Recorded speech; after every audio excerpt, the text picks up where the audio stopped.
What's going on, golf addicts? Welcome to the RSM 2023 DFS and betting preview. DB coming at you live from Sea Island, Georgia, the Golden Isles, baby. The last full field event of the last event of the PGA Tour season. Technically, I don't think the Hero counts on the PGA Tour.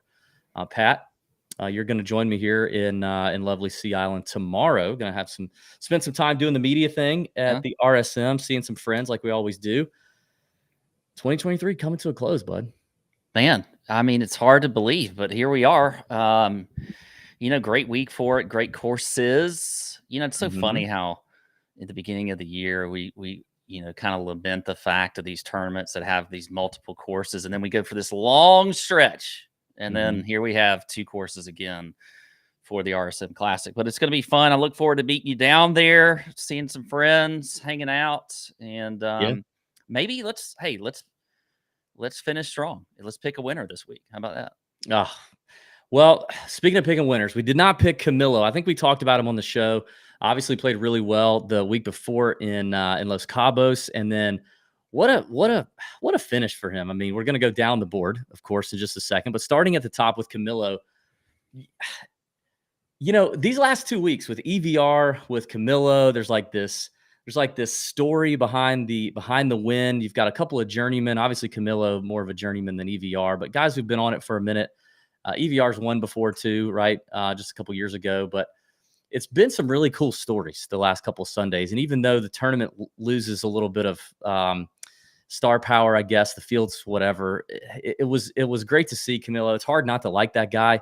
Pat, I remember Camilo quite vividly when he came out on tour because you know me. I mean, I'm much more stylish than you, and like the fashion stuff, a little bit. And I remember Camilo kind of being a trailblazer. Like he was the Jay Lindenberg guy before Victor Hovland, before really any Jay Lindenberg guys. He was doing the thing, but it was like he didn't just have that. He was like chiseled out of stone, like a Greek god. I mean, he's still really cut up now, but remember when he first came on, like, Camilo comes walking around your town and the tour shows up. Hide your wives, hide your girlfriends. The boy was, he was cut up. He had the biceps bulging. He was fashionable with the Jay Lindenberg stuff. He was the first to rock like the white pants, white belt when that was cool. I think he even did the train conductor hat before Ryan Moore and Ricky Barnes made it popular. Yes, he did the spider thing, the weird stance when you're lining up the putt. So that was one of them that he did. Of course, as Bulldog fans, I always knew he was a Gator, but he is. I was talking about this earlier with somebody. He's actually a Gator that I don't mind at all. I kind of like him. So, God, Pat, you were just teeing me up right here. You teed me up with the winners, and you're teeing me up with the Gators because a Gator that I'm quite fond of right now as we go down the board. On presented by our friends to you at Leaderboard. Listen, it's the go-to app on course if you're playing golf yourself. Now with the pro version, it's even better. It's unbelievable. You can auto press track for Nassau and match play games. You've got the Apple Watch app with GPS, scoring, and stat tracking. Post-round recaps to see how you performed against your averages. Enhanced user profiles and new views on how your stats on your own game are trending. Penalty tracking and a whole lot more. All right there on Leaderboard. Click the link in the description. You can download it for free and use the free version, which is still really, really sick. Or you can download it, check it out, and upgrade to the Pro, which is as cheap as it's going to get right now. I think it's going up in 2024. So get in on that. It's a great yearly cost, our friends at Leaderboard. But down the board, presented to you by Leaderboard, and the Gator that I'm, of course, referring to, my man, Fred Biondi, Florida Gator. I talked him up last week at the end of the show and said a 20-1 top 20. I mean, he qualified for DB's Big Balls betting card. I should have put him on there, but obviously I only always do outrights. But 20-1, he qualified. I hit it. We talked about it. A bunch of people in the Nut Hut were all over it. I got some attaboys yesterday, which felt nice to kind of end the season on, right? But Fred Biondi did the dang thing. Finished, shot 16 under, finished T13, and you had 19 players finish T13 or better. So he just squeaked in. Had he finished one shot worse, he still would have made the top 20, but it would have got cut a bunch of ways because of how many players were in there. But congrats if you hit Fred Biondi, Florida Gator boy. I said he was the best player in college golf. And we've seen these guys, these young college kids, come out and pop from time to time. And Fred's legit. He's playing this week too in Sea Island. So he's not 20-1. I think he's 10-1 now. But pat on the back for me with Fred Biondi. I did hit that last week. Yeah, that was a good one. I kind of doubted you a little bit, I think. Well, I mean, or maybe I didn't. I don't know. I can't. It's 20-1. You could have. I mean, makes sense. Yeah. But my day on the board is Alex Noren, and this is another example of I just need to go with my gut sometimes. He was kind of the I feel it in my plums play, and I didn't play him. Didn't do anything. Didn't play him in DFS. Didn't put him on the betting card. Now he didn't win, obviously, but he would have given me a good sweat, and I didn't do it. And it's just how Alex Noren is. That's just Noren. You just if you feel like it, play him. If you don't, you whatever. Yeah. But anyway, he looked good. We're going to talk about him again this week. Yeah, we're going to talk about Alex Noren. I'm really glad he didn't win. He seems like a good dude too, and he's the one that we've been waiting on to win on the PGA Tour for a long time. But I'm glad it was Villegas over him because I didn't have any Noren, and like having struggled with Noren for basically the whole time he's been on tour and we've been doing the show. I kind of feel like he owes it to me. You know what I mean? Like, I kind of feel like Noren owes one of us a hit. Oh yeah, he does. When he does do it. I feel like we deserve it. I was happy for Villegas too. I mean, just everybody, the story, all that. It's just and we talked about it last week how this fall season is so important for a lot of these guys that are trying to get into the 125, and he was way outside of it.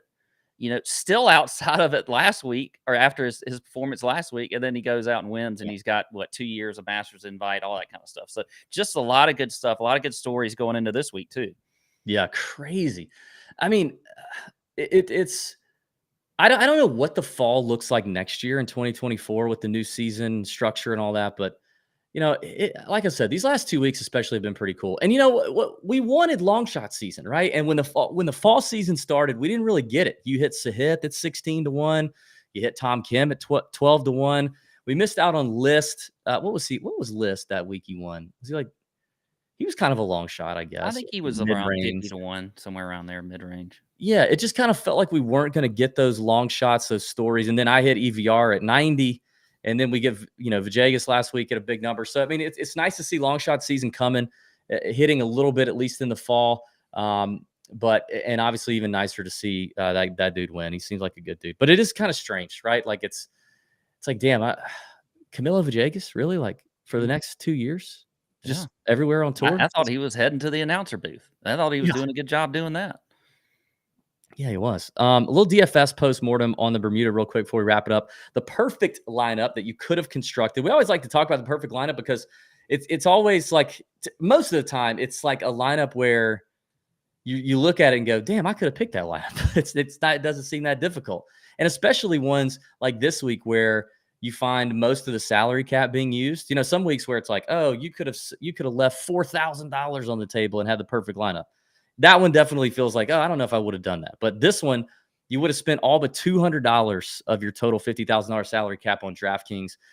You would have had a total ownership average at around 60 to 62%. You would have used Camilo, Noren, Adam Scott, Matty Schmid, Carl Yuan, and Ryan Moore. You would have had a 10K guy, a 9K guy, and then 4 7K players. Overall, I'd say the chalk didn't necessarily bomb, but you probably were fine if you ignored a lot of it. I think of the top 10 highest players owned, there were 5 players that averaged over 20% and only 1 finished in the top 20.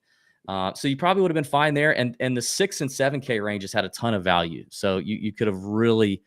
You could have even had some of the decent chalk and had a lot of good players down there in the 7 to 6K range in terms of DFS. In terms of outright betting, I didn't see too many people have Villegas on the card. I think I saw 2 or 3 total on all of Twitter, golf Twitter, which is that's one of those weeks where, hey, that's one you dream of hitting, where like not everybody had him, right? I know that's the goal you have all the time when you make your card, Pat. You just want to have some weirdo on there so that you can say you're the only guy.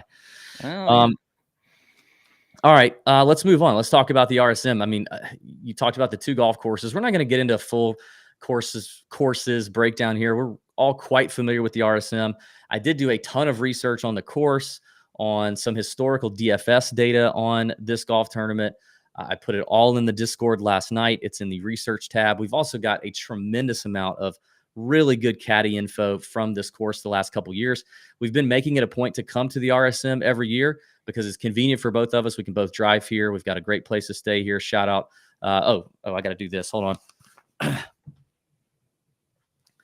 Shout out my boy, our boy William Watley, Ace. Oh, there you go. Yeah. ACE Landworks, our guy.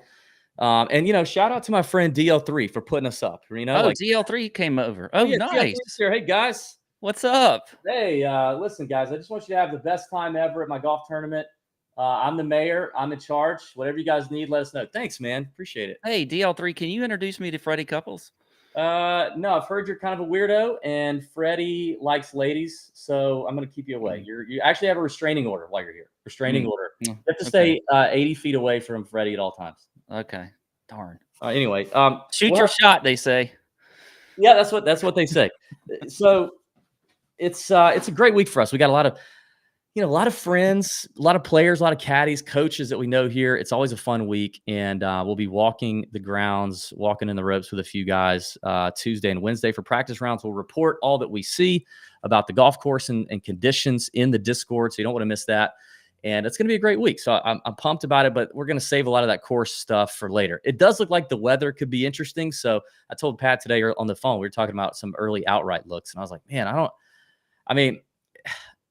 don't know that there's going to be a huge wave advantage, but it looks like with a lot of rain coming on Thursday, and there is some wind projected here in the next couple of days. I don't know. I just might want to just hold on to your units before we, until we can better understand the weather situation on site. But in the Discord, I did post a lot of really good caddy info from 2022 and 2021 that still applies today. So you're going to want to check that out. Make sure you do that. And let's win a bunch of cash this week. So, but full field, and it's a pretty good field, Pat. I mean, it's got some depth to it. Ludwig's here, which is really cool. We're going to go through the field in the DraftKings ranges, talk through our DraftKings DFS plays, but also some outright looks, and then we're going to hit top 20s at the end. So let me talk about a little bit. I'm just going to give a couple nuggets from some DFS in the past here at the RSM, at least the last couple years. I will say the last couple years, the studs and duds lineup build in DFS would have really worked out nicely for you.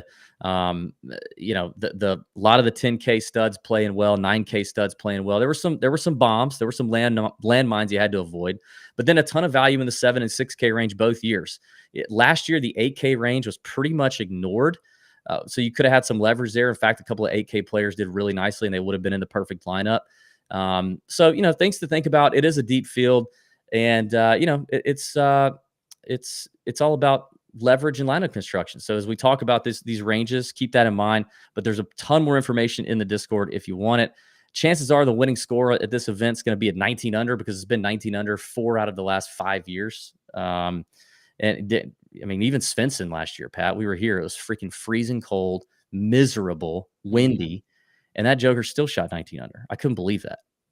Yeah, it was pretty miserable. It would have been like no golf weather for me. No, yeah, it was underneath the Mendoza line of when I want to play golf. Yeah, it would have been like a soup. Give me some soup, a blanket, which I never use, and stay home. The only year it wasn't 19 under was the year Gooch won, and he got to 22. But then the next closest scores to him were 19. So chances are, if your guy gets to 19 under, he's probably making a playoff at minimum. But it's hit some fairways. It's a lot of short mid irons, wedges, and make a bunch of putts on these Bermuda greens. So let's go down the DraftKings prices. We'll work through some outright bets we like in this range, and let's get moving. So 9K and above range, everything from Ludwig to Eric Cole, Pat. And I can't believe Eric Cole is 9K. Yes, that was the first thing I looked at the pricing. I was like, what? Where's Eric Cole? Did he withdraw? And I'm like, he's down here. He is going to be uber chalk in DFS, I think. I totally agree. And he's coming off a break. He took a break. What the heck? I mean, he never takes a break. And this is a break after work. This is his fall. 4th, 35th, 3rd, at the Shriners, T2 at the Zozo. I mean, Eric Cole is definitely going to be chalky, but I don't care. I was like going him to say, anyway. like, is I this there has to be a point, right? Like, there's a point where he's so chalky in DFS, he's so popular in DFS that it feels like a must fade. Like, you don't want to. Do you want to play a 50%? And I don't think he's going to get 50%, but like, there's got to be a cutoff, right? So, at what point do you go, okay, I might pass on Eric Cole in the event, I don't know. I mean, if he's high 20s in projections, I may pass on him. But I mean, other than that, I don't think. I mean, I like him at 33-1. I think you bet that. I just across the board, I think Cole is a definite play this week. And he played here last year too, so it's not like he doesn't have experience on this golf course. I think the break could help. So yeah, and it's like, forget, everybody might be like, oh, he finished 39th last year, big deal. But that was like before he became Eric Cole. Before he went in the phone booth and ripped it off and came out and he was like all of a sudden this amazing golfer. I think the wind too is going to set up perfect for him. He hits that little low driving draw. You don't have to be perfect with the driver out here. There's some room to miss. You just can't miss big. That tends to be an issue with him. I think about Robert Streb one here. I think, did he win here twice? He kind of hits a low bullet draw, a lot like Eric Cole. I just think like in DFS, the price is so cheap and the form is just so undeniably good. And we've seen in the fall, like, a lot of times the expensive chalk, you just have to do it. And I think that's kind of the strategy overall in this 9K range and up anyway. Like, I love almost everyone in this range. So for me, it might be like, I'm going to play Eric Cole unless he gets to like 30%. And then from there on out, like, I might just pick a couple of the lower owned guys here. But I think everybody here is going to get some love. I don't know if there's anybody up here that won't. Maybe Cam Young gets overlooked a little bit because he sucks. And he's right there next to Ludwig and Brian Harmon. So maybe people ignore him. But when I was looking at this range, I was like, I don't know who else there is, but I just feel like all of them are not too bad of options. Yeah, it's going to be hard to pick in this range. One thing real quick on Cole is I kind of get like when Gooch won, I feel like, now this is, I'm not tooting my own horn, but I am tooting my own horn. I think I had him on the card. I think you did, yeah. But I think a lot of people had him on the card, and a lot of people felt good about Gooch going into that week. I kind of get that vibe with Cole. I feel like it's just, it's coming. So I do like that. But yeah, what a community win it would be, right? Like, yeah, the golf gambling community and other tout friends of ours and other tout people that are not friends of ours, like, everybody's been betting Eric Cole since the Honda. And you've just been waiting on it. And so to end the PGA Tour season, and he feels like another good guy, just let's get 3 in a row for the good guys, right? EVR, commit these grinders, these guys that like need the big hit, the big break. Like, it feels so right. It really does. Yeah. So don't be ashamed. Like, I agree. Like, the 30-1, 33-1 number. Now, I said I kind of would reserve some units until we have a better idea. I think Cole could be kind of weatherproof, and I think the value is so good here.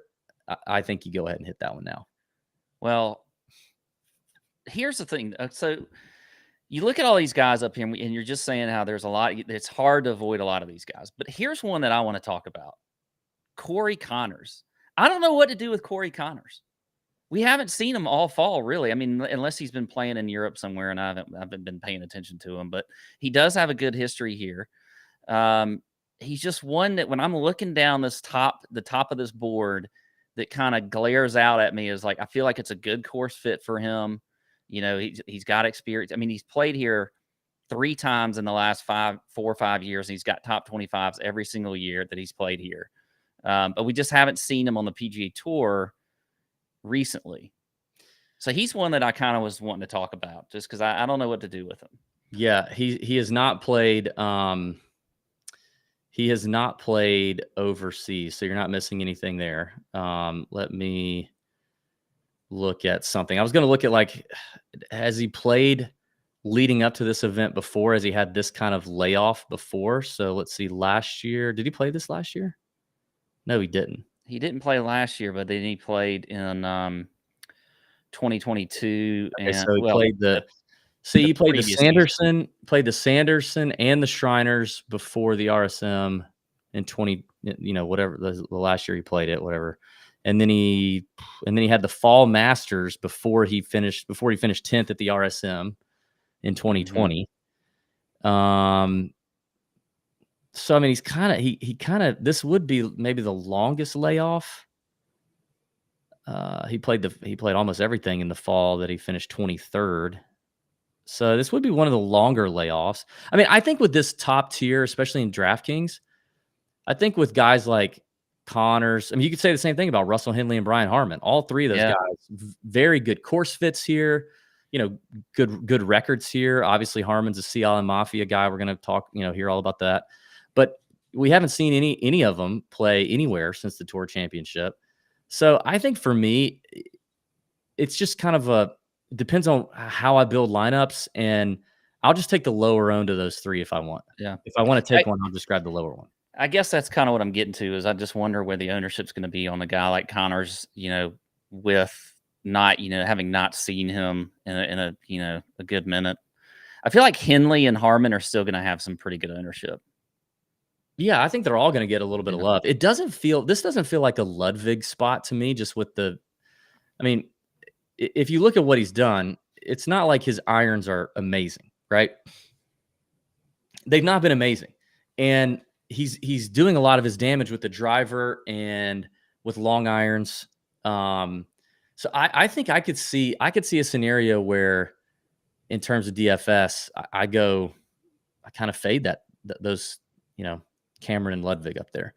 We're going to get to see Ludwig up close tomorrow and Wednesday, which is going to be great. We've not done that yet. I'm looking forward to that.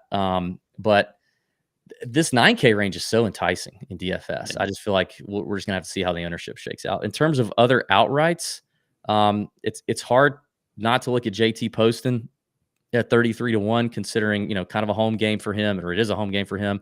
Third at the Shriners, despite not having played a whole lot around there since there. I mean, this is just a spot he's comfortable in. I'm interested in JT a little bit. And I don't feel like the value is great for Justin Suh, but I do think it could be another good week for Suh. Remember, you've got the FedEx Cup bubbles situation going on between getting into the top 51 through 60 in the FedEx bubble. And then you've got the top 125 trying to keep their card, the top 125 or 126 to 150 trying to get that conditional status. So there's a lot of bubble situations going on, and this is the last week for it. Justin Suh finds himself 71st in the FedEx Cup standings. He's going to need probably a top 5, top 10 probably top 5, honestly, to jump up into that top 60 to get into those signature events at the beginning of the year, and he's playing well. So I could see it. I don't know if I love the value on the outright just now, but maybe it actually lengthens a little bit. I don't know. Yeah, I up here, I definitely like Cole. We mentioned that. I think I could go Henley at 20-1. He's at 20-1 on BetMGM. Yeah, I think I can. He's probably about the shortest odds guy that I would go to. I badly want to go back to Noren, but I just don't think I can do it. So. I think we go back to Noren. I was just about to ask you that. Because, I mean, again, like, he's playing really well. Yeah. We just saw this with Camilo, right? We just saw Camilo finish. Why do we want to do that? I mean, some of it may be because we're not convinced that the guy's alpha enough to get it done or close the door. I don't think that's what Noren – I don't think that's what happened to Noren, right? I mean, he still shot 3 under on the final round, which isn't terrible. I mean, it's not amazing on that course. Yeah, I mean, Camilo shot 6 under. Yeah, he just won the tournament. He just went out and got it. So, like, he's already got another third place. Noren's already got another third place finish.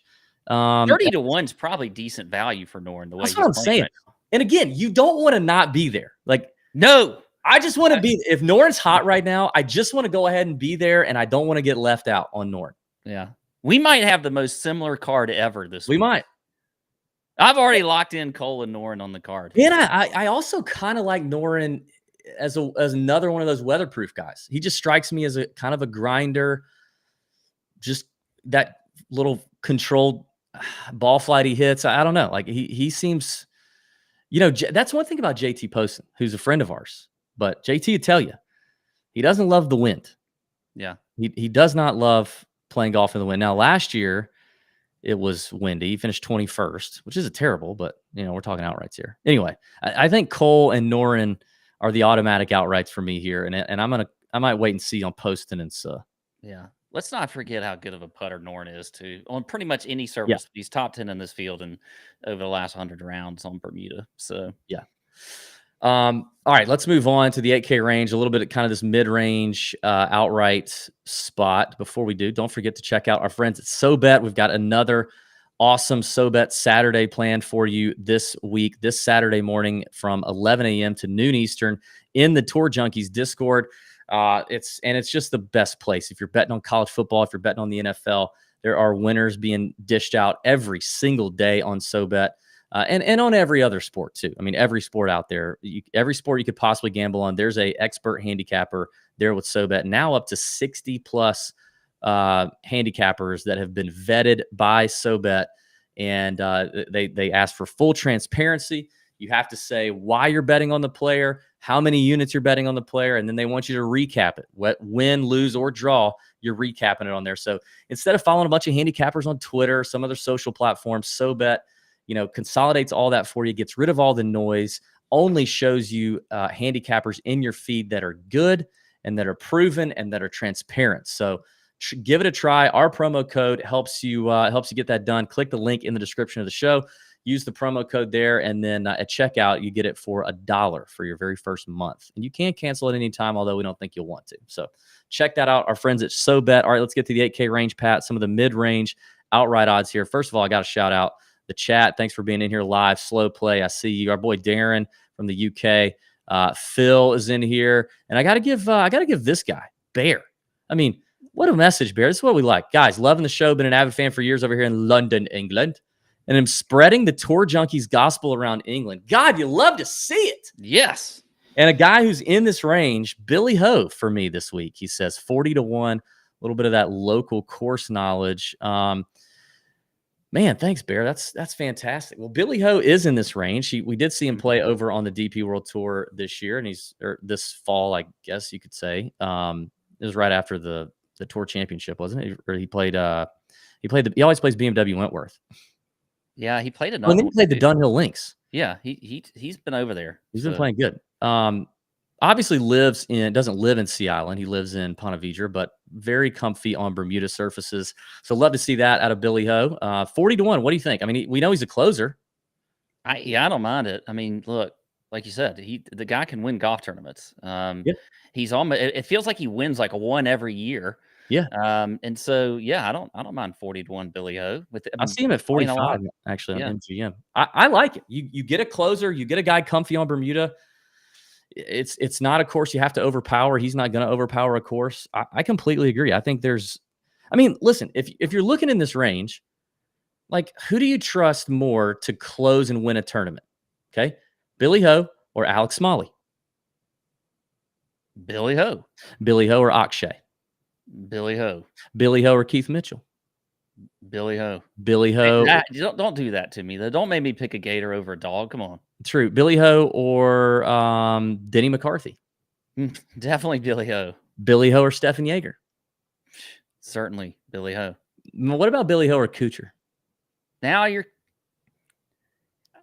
probably Billy Ho, but I'm a fan of Kuchar this week. Yeah, I mean, I'm interested too, but like, how long has it been since Kuchar closed the door? I guess my point is, predicting form or predicting. I mean, if people are going to ignore the form that he's been on across the pond, as they say, I think that's trouble. I mean, he's and the Bermuda and the course fit is all right there. I think Billy Ho's interesting. I don't know why he hasn't played here more. Is it just because he hasn't had to?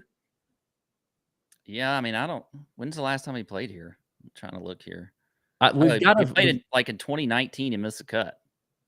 Yeah. He played in 2016, finished runner-up. He played he's really spread it out. He's played here in 2011, 2012, not again until 2016. But then, so 4-year layover, and then finished runner-up. And then he didn't play again until 2019. I bet it's just scheduling. I talked to a caddy friend of ours who's caddying for a veteran on tour who has never played here. And this dude's been on tour 25 years, like forever. And he's never played here, and it's a perfect course fit for him.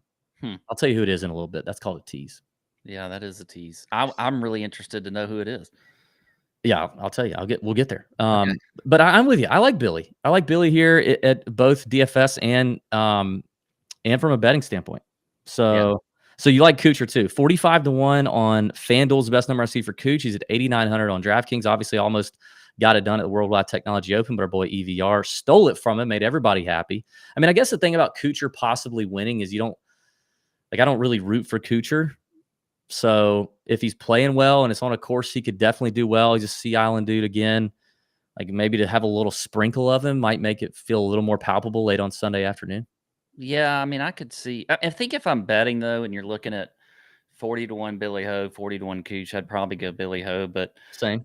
I definitely like the form that we're seeing out of Cooch, and you tend to see this when you get some of these older guys that are playing well, like Sink a few years ago in the fall. Like he kind of got it going. Cooch seems to have it going right now. So, I feel like maybe I'll play him more in DFS than betting on him. But I do like Cooch this week. I think he's I like the way, and this course isn't very long. It's kind of now. The weather's bad and cold. You know how it is. These old folks, DB, our bones True. feel weird in the cold, and we things hurt we didn't know hurt before. So you never know if that could be an issue. It's not going to be as cold this year, though. Yeah, I hope not. I was looking at Adam Svensson. Man, I forgot last year when he won. I mean, he's an interesting example, right? Like he only played here one other time. He'd missed the cut before. So it wasn't like he had this awesome course history. And then leading up to his win, his previous finishes in the fall, in order of most recent, he had finished 39th the week before in Houston, miscut 59th at the Zozo with 70 guys, 69th at the Shriners, 54th at Sanderson, 12th at the Fortinet. So, I mean, he wasn't like setting the world on fire, but now he did gain over 9 strokes putting that week. But he also gained strokes in every other category. Like he just did everything well. But that was Svensson's path to victory last year. What do you think about him this year? I mean, he's had a solid fall, been playing well. He was another one I was looking at. I think you can go back to Svensson this year. I'd rather have him than Denny or Jaeger right now. I would too, for sure. Now, Jaeger finally doesn't have like this stupid odds that for I'm not betting. I would not bet Jaeger. I'm not betting. No, I wouldn't either. But DFS, he's also now priced accordingly. Yes. Somebody finally figured this out. Yeah. But I still would, I would certainly rather have Svensson than Jaeger. Do you think Denny's going to get a lot of love in DFS? I don't know, man. I mean, it's obviously I missed my chance with Denny when he did not win at Memorial. I missed. Yeah. Was it Memorial? I don't know. He was on the card at like 100 and something to 1. The chance went. It flew away like a butterfly, like the butterfly that was tattooed on my face. If we do some sort of season end review, which we've never really done, but I was actually thinking about it the other day. That damn butterfly really changed the game. Yeah, it did. I mean, you did that butterfly and you finished this. I mean, even if you don't hit anything this week, you're still going to finish up near 100 units. Yeah, on the outright card. Pretty close. I mean, include the fall. No, I mean, I think you include the fall. The main season on 2023, the year. It's that butterfly. I'm telling you. I don't even remember. Why did I decide to paint a butterfly on my? Did we talk about it, or did I just surprise you with the butterfly? I can't even remember that part. No, I think you just did it, and it was like you were the cocoon. It was like it was the transformation. It was, you know what I mean. But I mean that thing was unreal. All right. So any other, like, I'm not interested in. I'll tell you who I'm not interested in here. I'm not going to go to Keith Mitchell because he's always higher owned than he should be because people love Keith Mitchell, and I get it. And he is a Sea Island guy, and he is playing a little bit better in the fall, but I think I'm good. I think I'm out. I'm interested to see where JJ Spawn falls. This is a better course fit for him. He's played nicely at a couple of events in the fall. We'll see how that goes. I like some guys in here, and again, kind of depending on ownership in terms of DFS, I'll be intrigued. But in terms of outright bets, Billy Ho for sure, probably Svensson, depending on how the card shakes out, and then maybe a wait and see on Spawn. I might actually bet Spawn here and Kuchar. Spawn is also Spawn is 59th in the FedEx Cup standing. So like he's gonna have like a top 20, just to like solidify things and feel really good about making in those signature events. I think that's something to follow there for him. Anything else in this range? No, a lot of agreement. I do think I'm going to avoid Alex Smalley. I don't. God, what is? See, I don't think he's avoidable enough if he's low owned. Like there's certain players who I'm just going to avoid regardless of ownership, even if they're low. Like I'm not going to play Mitchell. I'm probably not going to play List either, even though I played him a ton this fall and it's been fine. This is a lot. He's played a lot of golf. I mean, like I can't believe he's played as much as he has since he won. And this isn't like the best course for him. He's had good years, but this isn't an amazing course for him. But there are certain players I'm just not going to play in DFS if they're low owned, and then there's some players that if they're low owned, I'm willing to play them. Which is we walk a good bit with List last year, and he didn't look comfortable in the greens for some. Is what I remember. Look, he's never he hasn't looked comfortable in the greens. Well, that's true. That's true. Since before 6 weeks ago. Yeah, but he was also spraying it everywhere. Yeah. But I mean, he's playing better right now for sure. I'll give you that. I just think if I'm picking my spots to play Luke, this is probably not one of them.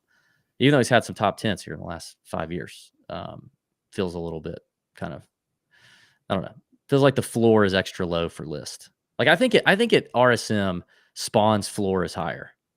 I don't. Some people may say, well, yeah, I think that way about Spawn everywhere. I don't. I think on a medium to longish run of the mill PGA Tour course, List floor is probably higher, but and we certainly know the upside is higher. But anyway, I think that's probably it for me here. Want to move on? Yeah. All right. 7K range. Where do we start here? I guess. I mean, the 7K range and the 6K range. There's so much value here. So many good players in here. First of all, I think I don't know that let me ask you this. Is there a single player in the 7K range that you would play at, let's say,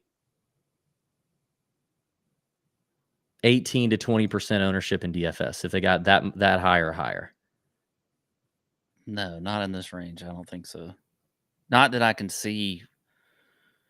I think the only one that tempts me, and I've been talking him up all fall. Wait, I know where you're going, and I could probably. I'm thinking you're going with Colin Tarrant. No. Okay. It's Vince Whaley. Oh yeah. That's I mean, like this dude is back, and he is better than ever. Like surgically and the golf swing. Like he is clicking on all cylinders right now. He's got the major medical thing. But he could actually lock it up with another good. He's at 160 in the FedEx Cup. He probably needs to keep getting points despite the medical exemption.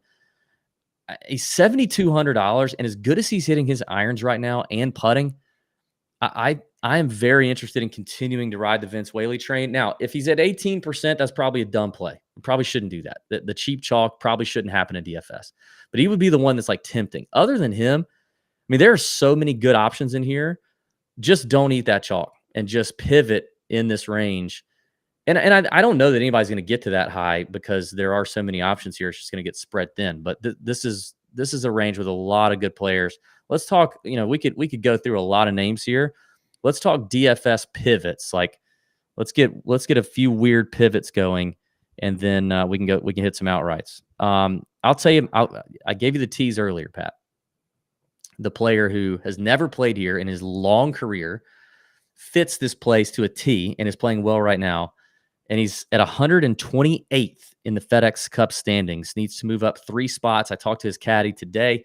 Caddy said, I think we're going to need a top 20 is how we look at it based on how many points they're behind. They've got to have a top 20, but he's clicking and he's playing nicely right now. It's Ryan Moore coming off a top 5 finish. He's playing well. And he's at $7,100, top 5 last week, T13 at the Shriners. He's a Vegas guy, but T13 at Shriners. Irons have been absolute money. And let me just say, I would actually bet him outright. He's 175 to 1. And the only reason I say that, like how inspiring must it have been to watch Camilo Villegas win a golf tournament, and like Ryan Moore, his peak was in Camilo's peak, right? And he's looking at that guy going, well, dang, if he can do it, like I can probably do it too. He's hitting it well. He's playing nicely. He also wore the train conductor hat. It's the train conductor hat. Yeah, I think Ryan Moore is interesting. He's got to have a good week this week, and we know he's got a great caddy on the bag that started with him this fall, and I think that's made a little bit of a difference for Rimo. Okay. Well, yeah, I'm not a big fan, but you make a good argument there, so I could see that. I didn't realize he'd been on tour for that long. I mean, it's been a long time. Yeah. I don't know how long, but it's been a long time. Yeah. Well, I mean, this is a good range. Like if I'm looking at a pivot, I think Chris Kirk could end up being a pivot in here. I think he butterfly boy. Yeah, I think he could be one. I feel like I might have Davis Thompson is right there next to him. I know I've been he's big on Davis Thompson. Mm-hmm. I think I could pivot off of him to Chris Kirk. DT's a Sea Island boy too, by the way. Yeah, Kirk is too. You got 2 Sea Island guys. A lot of Sea Island Mafia members here. Yeah, I do think Pendrith could have some ownership in here. 100%. The guy's been playing really well. But you're not giving me the weirdos. I know. Sorry, I was just looking. Give me some weirdos with upside. I'll give you another old guy. What about Martin Laird? I mean, short course, windy. Sure, he does well there. I don't know. I mean, he finished runner-up at the 3M. Did you remember that? I don't remember that. He's never really played well here. I don't know. He's a little intriguing. Well, I would say I'm trying to think of. There's no weirdos up at the top, really, of this range. Yeah. I mean, Hadley's playing well. Yeah, Hadley could be one. Hadley's interesting. He's hitting irons really well. How about Mr. 69 Adam Long? 69 fairways in a row. Dude, he's a gangster, huh? And he loves this place. And Adam Long is 138th in the FedEx Cup standings. Needs to have a Adam big Long week. This could be. What is his odds? I need to find. I like him. He is 100-1 on FanDuel. Yeah, I think that's an interesting bet. We got to go there. Mm-hmm. How wide would the fairways have to be, DB, for you to hit 69 fairways in a row? I mean, dude, I don't think I know I couldn't do it unless the fairways were. I mean, because if you give me if I got to hit 69 fairways, I am going to hit without a doubt. I'm going to have a spaz swing where I either. Like, I actually think the hook I could keep in play. But like if you set up in the middle of a Champions Retreat, you set up in the middle of the driving range with your driver, and the whole driving range is your fairway. I bet you could hit 69 straight. Absolutely not. What are you talking about? I do that. I do that. Like, there's no way.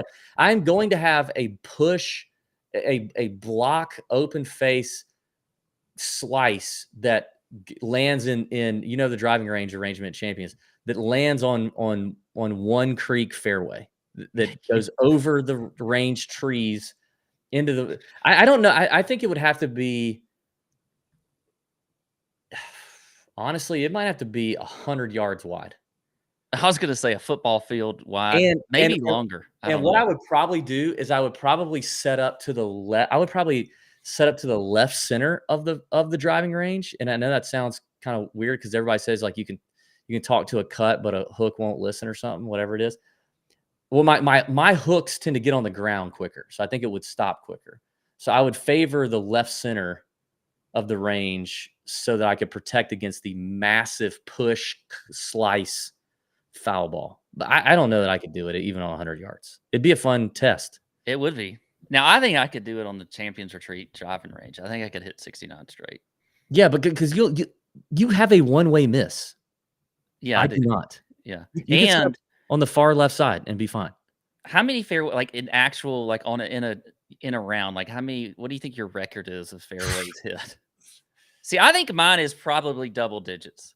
Oh no, mine's. What? I think it's probably. In a row? I think I've played around where I've hit all the fairways. In a row, though? You're asking me in a row? Yeah, in a row. You. I mean, maybe 7, 8.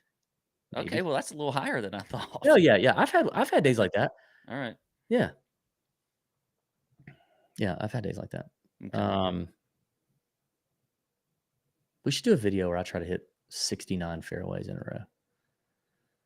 We should. I'll figure that out. Maybe I'll do that in the off season when everybody thinks I have nothing to do.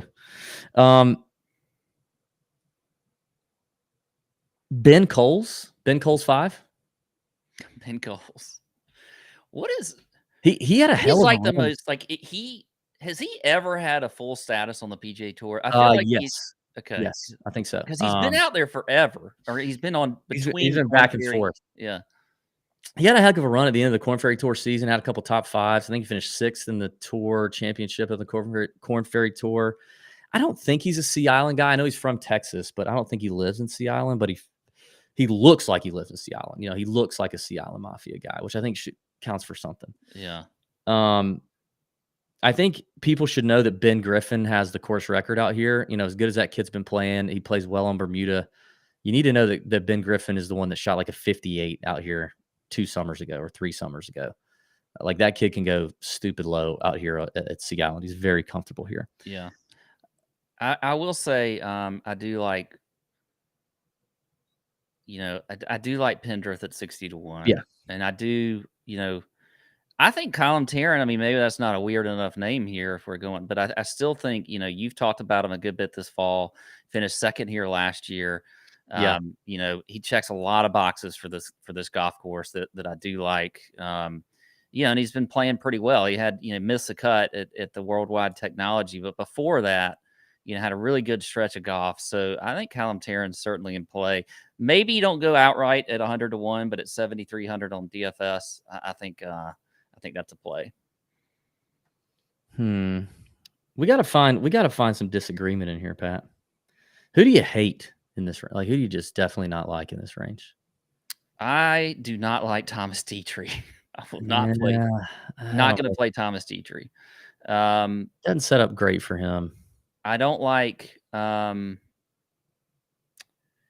do I not like? How about Shink?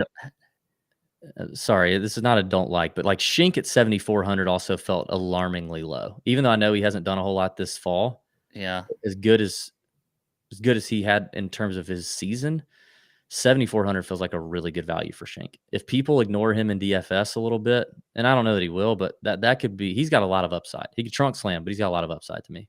Keep an eye out. Yeah, I don't like Doug Gim. Doug is, he's Doug is Doug, baby. Doug is Doug. I've been saying it all fall, and he's, boned me more than a few times. But I mean, look at his fall. It's like miscut or top 20. And it's all so freaking putter dependent. He is so bad with the damn putter, but his ball striking is so good. Let's see. Bermuda, of course, is his worst surface, so that's awesome. But let's see. He's played here 3 times. He's never missed a cut. He's finished 65th, 18th, and 40th. He hasn't gained any strokes putting in all 3 of those years. Probably lost strokes putting at Bermuda last week, I would imagine, with his miscut. Where's some other recent Bermuda? I mean, Wyndham, he lost over 9 strokes putting at the Wyndham. 9. He cannot putt Bermuda. But the irons are so good, and you're just like, can you just hit it close, Dougie? Just hit it close, man. Yeah. I'll tell you who I do like that I think you probably don't like is Sam Ryder. No, and he sucks here. Ryder. He is terrible here. He has not made the cut like the last 5 times he's played. But he feels like he's probably playing better than he ever has coming into here. He's also 60th in the FedEx Cup standings. He is the signature event 51 to 60 bubble boy. He's got to have a good week. Yeah. We got to find 5 straight miscuts, at least going back as far as I've seen. Are you in on your boy Naismith this week? You've been liking Naismith a lot. Yeah, I don't mind Naismith this week. I kind of like Naismith. You know what? I'm kind of back to thinking Peter Kest is maybe a play now. That he's at 7,000. I told you MJ Duffy was going to be a bad experience. That was so terrible. God. Why are you on? What puts you on Kest? I love Kest, but not this week. I'm not saying that I just think that he's finally got some decent enough value. I'm not having to see him at 50 to 1. I'm seeing him at 110 to 1, and I'm seeing him at 7,000. I think that makes a little more sense now. Finally, I would rather have Matt Naismith at the same price on DFS and 125 to 1 in the outright market with way better experience here and better lead-in form. Yeah, I think I could go Kest over Naismith. Are we going to do a Kest Naismith bet? I can't even believe this is like opposite. Yeah, world. what is happening? What is going on? Like, I have been harping on Naismith for a while. I don't know if I should give you Naismith. I might give you somebody else. I cannot believe you're that. I cannot believe you're that committed to Peter K. You haven't liked him at all. In fact, how about this? You can get MJ Duffy. No. A couple of weeks ago, you were like bashing. You were like, no. I was not. I didn't like the odds being at like 40 and 50 to 1. You got personal with Peter Kess. You were like, I never got personal with like Peter Kess. Like, what? You're like, what the hell has he done? You got all high pitched and stuff. You were like all high pitching, and you were like, what has he done for a golf? And like, what has he done? He had one good finish, and you went off on him. Well, I do kind of like him this week. I'll take Troy Merritt. No, I won't. No. Yeah. Okay. No. Let's do that. I'll take Martin Laird. You take You take Martin Laird. Man, he's been pretty decent. I know. Okay. Yeah. I don't want to do Naismith because I do like him. That's like, I would say, yeah, I'll take Kess over. Or I'll take Ryan Moore. No, I'm not doing that. You'll take Kess and I'll take Laird. You can have Laird. I'll take Kess. And we're taking, the bet is, we're going to the betting wheel. We got to go to the betting wheel. And the bet is best finish. Tiebreaker is DFS points. Yeah, that's what we usually do. We've got some fresh punishments on the betting wheel here.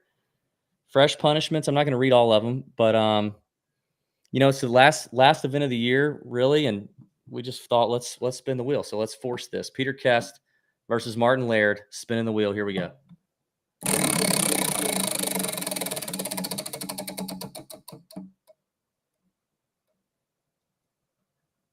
Okay, so some of these punishments, I was thinking about, since we're not going to have a show back to back on this, we do them on the course and just put them up on social media. I really don't need to lose this one because what does that say? I can't even read that. It's bogey baby food. So we're going to play the next round of golf we play. Okay. Every time we make a bogey, we take a scoop of baby food, spoon it into our mouths. Every time we make a bogey or worse. Oh, goodness. And we video those. So, like Gerber level 1. Level 1. Do you get to pick which? The listeners and viewers pick. So if you're watching on YouTube, put in the comments the flavors that we need to make sure we have in there. Put the flavors in there. By the way, we got producer Tony back tonight. Shout out, producer Tony back in action with us. Love that. He says we need to. The other person should have to spoon feed the other one. We should do the airplane on the golf course. No, I'm not doing that. I wouldn't do that. Come on, you don't want to do the wedding. You guys can interlock hands and then each other's mouth. No, we're also not going to be together. We won't be playing golf together next time.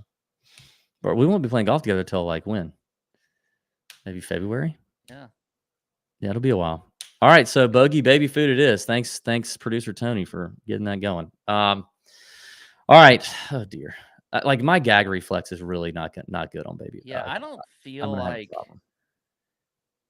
If it's fruit, then it would be probably pretty easy. But if it was veggies, I'm already just kind of thinking about it. Get some green peas. Okay, let me write this down before I forget. Squash. Oh, I like how you said level 1 because they add some other ingredients. Oh, the chunks. I can't, and plus I can't do anything chunky. Oh god. Like, well, they're not gonna have chunky in level 1. I know, that's why I said level 1. Yeah. All right, 6K range. Obviously, there's a ton of options in here. Let's just talk through. Let's do a draft real quick. Then we'll get to our top 20s and button this final show up. Before we do, don't forget to get in our listener leagues every single week. We've got 2 listener leagues, one for golf. Actually, this is the last one for golf of 2023. We also got the NFL. So one link in the description. You click on that. It'll take you to both contests. We got the NFL tiers every single week, PGA tiers this week. $5 per entry per contest, 2 max entries per contest, good flat payout structure, hop in, click the Splash link in the description, join us over on Splash, and participate in the Listener League. It's a lot of fun this fall, especially NFL stuff. We'll keep that rolling all the way through December. All right, 6K draft, Pat. There's a lot of value here, a ton of value here. And let's not go super well. We can go kind of chalk. I mean, there'll be some chalky guys in here. I'll let you go first. Knock it out. All right. Well, I'll tell you, I'm going to start with Grayson Murray at 6,800. Grayson Murray. Yes. Playing. Dude, by the way, have you seen his girl? My man doing well. I have not seen that. I have seen that he's been playing well. He has been on the Corn Ferry Tour. He won recently. I think it was up in Knoxville at the tournament there. Old Kip Henley is on the bag. Kip's been around the tour for a long, long time. Has a lot of experience on this golf course too. So I think Grayson could show up. It feels like a good fit for him too. Yeah. You know, so I like Grayson here. You know what? He's 175 to 1 also as an outright. Probably wouldn't do that, but he does. He's tasted the winner's circle recently. Yeah. Yeah, he has. And he's come close on the PGA Tour, I think, in some lower class events, but he's come close. Yeah. Speaking of lower, I mean, we got to go back to Justin Lauer. Like he's played here okay before, and he's playing well right now in the fall. He's 300 to 1 on PointsBet to win, and I actually don't hate it. Like I actually think Lauer could close the door. He's got to put 4 together. He has a problem putting 4 together, but his irons are clicking. We need the putter to get a little hot, and Lauer could do something. But I like the value on Justin at 6,900. Yep, I'm with you there. I'll go back up to 6,900 also in Patton Kazire, a guy that is another Sea Island Mafia guy, has a great history here. You know, 2 top 15s in the last 5 years with T35 last year, and then also has been in pretty good recent form. So I like Kazire there at 6,900. 130th on the FedEx Cup standings too, so he's got to do something to get full status back next year. Austin Cook has been kind of doing something lately. It's kind of weird, but he's finished 10th and 13th the last 2 weeks, and this is a guy who's won this event. So I think Austin Cook is interesting at that number. I mean, the iron, he's not really getting it done ball striking, but the short game is really solid. The putter's hot. Irons aren't at least terrible. He's going to be in the fairway. We know that. So I think Cook is interesting. Yeah. Okay. I'm with you there. This one's now it's getting a little more difficult. I'll tell you what, I'll go with a hot hand at 6,800. And, I'd like to go Smotherman, but I think I'm going to go Kramer Hickok. I like at 6,800. Yep. 134 in the FedEx Cup standings. Kramer Hickok. I like that one. Which way do I want to go here?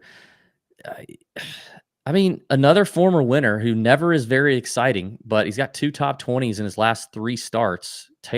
Tyler Duncan at 67. I mean, just kind of doing everything average. That's what he does. But when he pops, he pops. So I think Duncan at 67 would be my last pick. All right. He's also 250 to 1 on PointsBet, which, I mean, he's a tour winner. He could do it. Let's talk about some top 20s. Last week gave you Fred Biondi. Again, Biondi's 10 to 1. And I mean, for a guy who goes to school at University of Florida, a guy who just played great at Bermuda, I still don't hate it. I mean, the field is way stronger here, so it's probably not as good a bet. But 10 to 1 is just, it feels nice. It feels interesting. In terms of some long shots that I think we have to have, I'm pulling for Ryan Moore at plus 450. Our boy Gogg's on the bag. I already talked about Ryan Moore. He needs at least a top 20. That's what their target is right now. So plus 450, as good as he's playing, I'm going to go Ryan Moore, and then I'm going to go Vince Whaley at 4 to 1 as well. I've already talked about Vince. I love that. In terms of locks, there's Eric Cole at plus 150. All these numbers are on FanDuel. Yeah. Those are the best numbers, but I mean, Cole at plus 150 feels fantastic to get plus money on that. And then I think I'm going to go. I think I'm going to go Davis Thompson plus 240. Okay, wow. Sea Island boy. All right. Longer shots. I'll go back to my boy Lanto Griffin at plus 450. I also like Kazire at plus 550. Yeah. I think that's a really good number for him. We know he's boomer bust. So yeah, he is. Those are probably 2 of my favorites. Plus 150 for Alex Noren. I'll go with that. I think he continues to play well. And you know what? I'll go to Fenson there at plus 185. Adam Fenson, former winner last year here. Could I interest you in, maybe mayor of Sea Island and overall stud Davis Love III at 90-1 to top 20. What about a top 40, maybe? Okay, let's look at a top 40. Let's see if we can get a top 40 number on DL3. 18-1. Ah, yeah, we got to do it. Actually, that feels like a terrible number. It does, actually. 18-1 feels terrible. We had Fred Biondi top 20, DL3 top 40, 18-1. Yeah. Thanks, DL3. All right, we got a wheel bet. We got a visit from Mayor Sea Island DL3. Gonna see you tomorrow, Sea Island. Be sure to watch the Instagram, and be in the Discord. We'll have a bunch of content coming at you this week before they tee it up on Thursday. It's been a great year. We'll probably do a Hero World Challenge betting show. Yeah. Probably going to drop in maybe another 1 or 2 fun shows here before 2023 comes to an end. And then we are off and running with a brand new PGA Tour season starting in January, first week of January. It's been a great year. It's been a fun year. Looking forward to next year. It's going to be even better. I'm turning 40 in about a month. Not looking forward to that, but here we are. Growing up. Yeah, turning 40. Started the show, when I was 32? Is that right? Wow, really? 20. I was just about to turn 33 when we started the show. So I was like 38. Yeah, somewhere around in there. I was beneath 40. Yeah. Man, what if Tiger shows up at the Hero and plays? Yeah, it could. I don't know. All right, great stuff, man. Appreciate it. I hope everybody has a great week. Stay tuned. More content coming at you in the Discord this week. Emails going out. Blog articles up on tourjunkies.com. It's going to be a good week. RSM Classic. Love it. Catch me in Sea Island, baby. I've already had the southbound barbecue spot. No, Soul. What is it? Southern Soul? Southbound's in Augusta. Yeah. The Southern Soul? I don't know. You posted about it on Instagram. God, it was so good. It's like the barbecue spot in Sea Island. Yeah, you know it's Southern Soul. Southern Soul. Yeah, God, great play. Gosh, so good. Anyway, all right. Have a great week. Merry Screens be green. Bend over your bookies. See ya.